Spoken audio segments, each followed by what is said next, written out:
Hi everybody, it's Lauren Dockett with Psychotherapy Networker, and we are coming to you live from Symposium 2019. And with me is Esther Boykin. Welcome, Esther. Hi, how are you? I'm good. Thanks for coming. Thanks for having me. Esther is a therapist and she's a coach, and she has a group practice. And on top of all of that, she is out in the community, spreading the word about therapy, talking about stigma, and really being a voice for the field. Now, Esther, I have some questions about how to do this properly. Okay. So, if a therapist wants to follow your lead and get out there, now it does seem like kind of a critical time to be talking about mental health. I think so.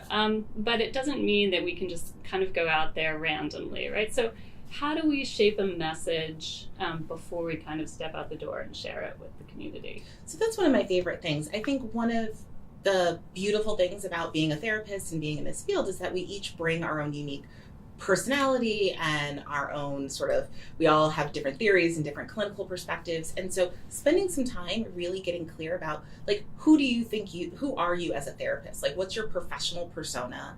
And then what are your core beliefs about therapy? Why is therapy a good thing this is something I ask people all the time. Why is therapy good for our communities? Okay. And really crafting that message first. And then you can think about how do you want to go about sharing that with other people. Now, you've also said that self-disclosure is a good thing to be doing. Yeah. But with therapists, that can get a little bit tricky. So how much self-disclosure are we talking about? So obviously within some ethical boundaries, okay. Certainly inside the therapy room. But I think in public, again, it's about getting clear about what's comfortable for you and then being clear. If I'm out and I'm talking about my life, but from a professional perspective, then just like when you're in the therapy room, I ask the question, how do I think this is going to further benefit other people, right? So I might share things about my divorce or about an experience I've had, working with my own therapist, because I think that there's a universal theme to my personal story. It's not about me just sort of randomly talking about myself. But again, I think it's also, the goal is about making therapy and therapists feel personable and accessible and real, as opposed to sort of this secretive, veiled experience that people sometimes feel about what we do. Yes, exactly. Well, and there are all these different ways to sort of get the message out these days, right? So there's traditional media, there's social media. Any advice about how to navigate that realm? What's good, what works, what doesn't matter so much? I love that we're kind of in a phase where there are a myriad of options, right? You could be writing articles, you could have your own blog, you could do a newsletter, you could be on podcasts, you could have your own podcast.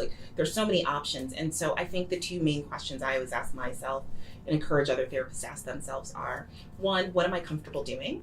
Right? If you, lay awake at night thinking about over every word that you've ever written, then writing a blog is probably not a good idea, right? But if you enjoy talking to people, a podcast might be good. Or you are comfortable in front of the camera, then maybe doing Facebook Live videos like this, or doing Instagram Live, or even reaching out to your local news is a good option. And then second is, who are the core people that you'd like to reach? I mean, on some level, we all want to reach everyone, right? But most of us have kind of an audience that really resonates with us, whether it's parents of young children, or it's entrepreneurs or professionals, or it's, millennials and dating. Think about, where are those people? Where do they go to get their information? And then think about how you can show up in some of those places. Okay, that sounds good. And one of the most innovative things I've heard that you're doing, which I'd love to get in, is this idea of therapy happy hours, or therapist happy hours. Yes. So I do something called therapy. Well, it's an entire division of events, but our core event is Therapy Is Not a Dirty Word, Q&A happy hours. And so I bring together 3 to 5 therapists. We have a legitimate happy hour. There's, wine and snacks and non-alcoholic drinks. And we invite the community to come in and just like you would at any other happy hour or networking event, come in and talk to us. I think it really helps to make therapists feel more personable. And again, that accessibility of therapists, that we can talk about what we do without talking about our clients. These are all really good suggestions. Thank you, Esther, so much. And Esther will be here at Symposium presenting tomorrow. And stay tuned to Facebook. We'll be doing more Facebook Lives throughout the show.